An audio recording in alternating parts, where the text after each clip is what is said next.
এদিকে আইনশৃঙ্খলা রক্ষায় কমিশনের কড়া বার্তার মধ্যে ফের শুট আউটের ঘটনা। ভোটের মুখে গঙ্গাসাগরে গুলিবিদ্ধ হয়েছেন একজন বিজেপি কর্মী। বাইকে করে এসে বিজেপি কর্মীকে গুলি করে দুষ্কৃতীরা। সাগর গ্রামীণ হাসপাতালে ভর্তি রয়েছেন সেই বিজেপি কর্মী। ত্রিলোকেশ ঢালি এই বিজেপি কর্মীর নাম। তৃণমূল আশ্রিত দুষ্কৃতীদের বিরুদ্ধে হামলার অভিযোগ উঠেছে। প্রতিবাদে গঙ্গাসাগরে বিক্ষোভ দেখানো হয়। আইনশৃঙ্খলা রক্ষায় কমিশনের কড়া বার্তার মধ্যে ফের শুট আউট। ভোটের মুখে গঙ্গাসাগরে গুলিবিদ্ধ এক বিজেপি কর্মী। বাইকে করে এসে বিজেপি কর্মীকে গুলি করে দুষ্কৃতীরা। সাগর গ্রামীণ হাসপাতালে ভর্তি রয়েছেন বিজেপি কর্মী ত্রিলোকেশ ঢালি। তৃণমূল আশ্রিত দুষ্কৃতীদের বিরুদ্ধে হামলার অভিযোগ তুলেছে বিজেপি। প্রতিবাদে গঙ্গাসাগরে বিজেপির তরফে বিক্ষোভ দেখানো হয়।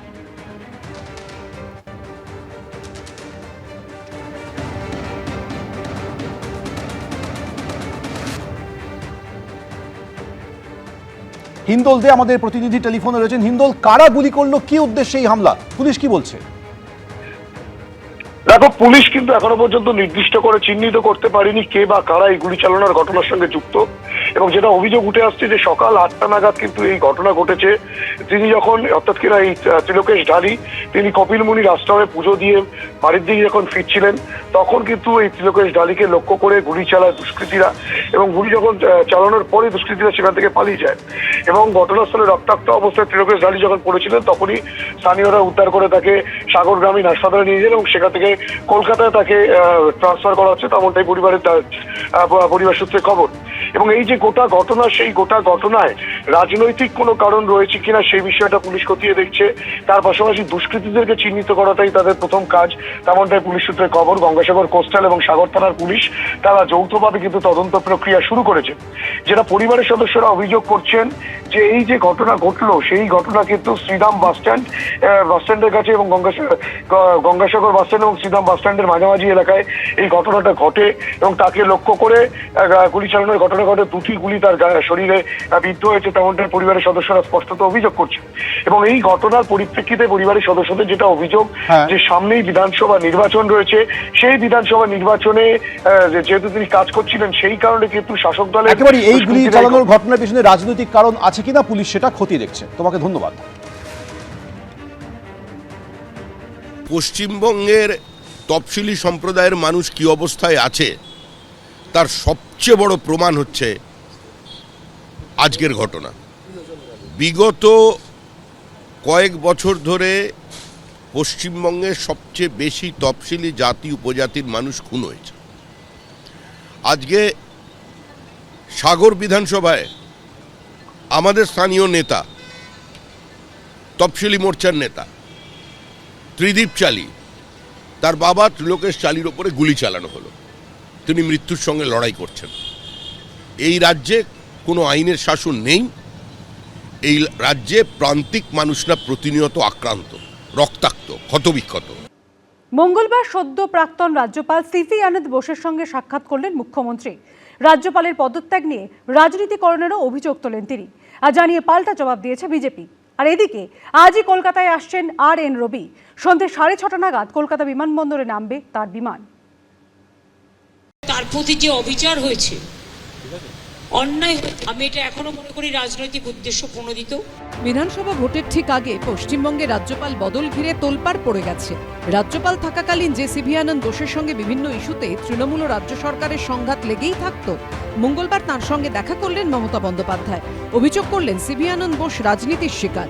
তার প্রতি যে অবিচার হয়েছে, অন্যায়, 5 ইয়ার্স টার্ম থাকা সত্ত্বেও 1.5 বছর আগে ইলেকশনের আগে যেভাবে সরিয়ে দেওয়া হয়েছে, আমি এটা এখনো মনে করি রাজনৈতিক উদ্দেশ্য প্রণোদিত। যে প্রাক্তন রাজ্যপালকে তিনি এতদিন তুচ্ছ-তাচ্ছিল্য করেছেন, এখন হঠাৎ তার প্রতি ভালোবাসা উথলে পড়ছে। আমি শুধু এইটুকুই বলবো যে কেউ কারোর সাথে সাক্ষাৎ করতেই পারে, সেটা তার নিজস্ব ব্যাপার।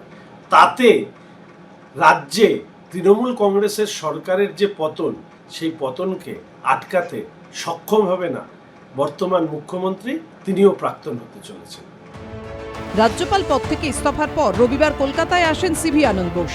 সূত্রের খবর, সেই থেকে আলিপুরে রাজ্য সরকারের অতিথিশালায় আছেন তিনি। মঙ্গলবার সেখানেই রাজ্যপালের সঙ্গে দেখা করলেন মুখ্যমন্ত্রী। সূত্রের খবর, সিভি আনন্দ বোসের সঙ্গে তিনি 20-25 মিনিট বৈঠক করেন। উনি হোটেলে থাকতে চেয়েছিলেন, তখন আমি বললাম যে আপনি হোটেলে কেন থাকবেন, এখনো তো নতুন রাজ্যপাল শপথ নেননি, উনি এখনো রাজ্যপালে আছেন। সুতরাং আমাদের অতিথি হিসেবে আপনি প্লিজ থাকুন এখানে। অন্যদিকে মমতা বন্দ্যোপাধ্যায়েরই পুরনো বক্তব্য মনে করিয়ে এই বৈঠক নিয়ে কটাক্ষ ছুড়ে দিয়েছে বিরোধীরা। বাবারে, আমাকে এখন রাজভবনে ডাকলে আমি আর যাব না, রাজভবনে আমি আর যাচ্ছি না ভাই। আমাকে রাস্তায় ডাকলে যাব, রাজ্যপালের কথা বলতে হলে আমাকে রাস্তায় ডাকবেন, আমি রাস্তায় গিয়ে দেখা করে আসব। কিন্তু যা কীর্তি কেলেঙ্কারি শুনছি, আপনার পাশে বসাটাও পাপ। সিভি আনন্দ বোস যখন রাজভবনে আসেন প্রথমে, তখন মাননীয় মুখ্যমন্ত্রী তার হাতে খড়ি দিয়েছিলেন। যাওয়ার বেলায় আমরা উল্টোটা দেখলাম, সিভি আনন্দ বোস মাননীয়ার মনে খড়ি দিয়ে গেলেন। ভালো লাগলো, এই সৌজন্যটাই তো যতদিন তিনি ছিলেন সেই সময়টা থাকলে ভালো লাগতো। রাজভবনে যেতে তিনি ভয় পান এমন কথা বলেছিলেন, তার বিরুদ্ধে কলকাতা পুলিশকে দিয়ে মামলা করিয়েছিলেন। এখন কি সৌজন্য! তবে এই বিতর্ক নিয়ে মুখ খুলতে চাননি সিভি আনন্দ বোস।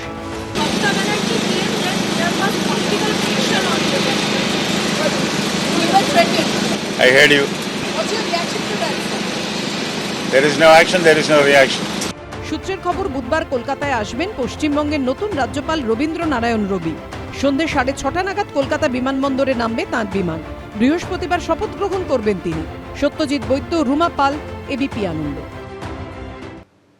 বিজেপির পরিবর্তন যাত্রা শেষ দিনেও ছড়ালো উত্তেজনা। মঙ্গলবার বরানগরে দেশবন্ধু রোড দিয়ে পরিবর্তন যাত্রা সমর্থনে ট্যাবলো বের করেন স্থানীয় বিজেপি নেতাকর্মীরা। বিজেপির অভিযোগ, বরানগর 10 নম্বর ওয়ার্ডের উপর দিয়ে তাদের ট্যাবলো যাওয়ার সময় হামলা চালায় তৃণমূল। পাল্টা ছবি দেখিয়ে তৃণমূলের দাবি, হামলা চালিয়েছে বিজেপি।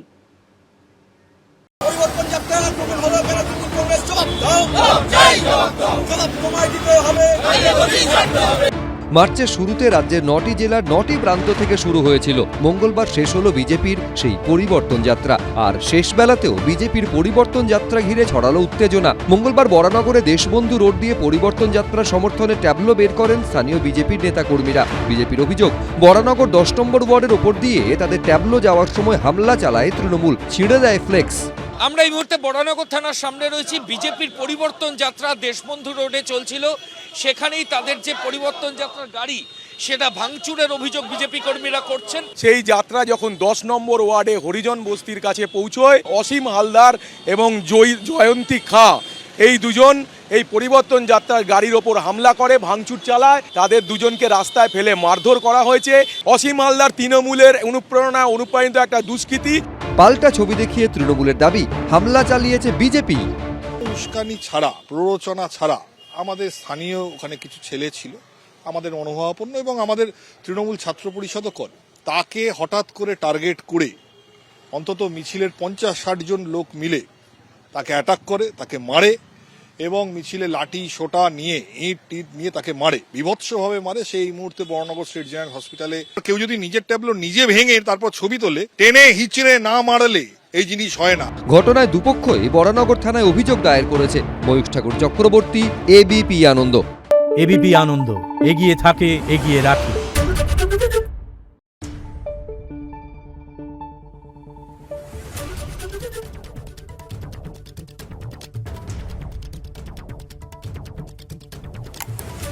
Thank you.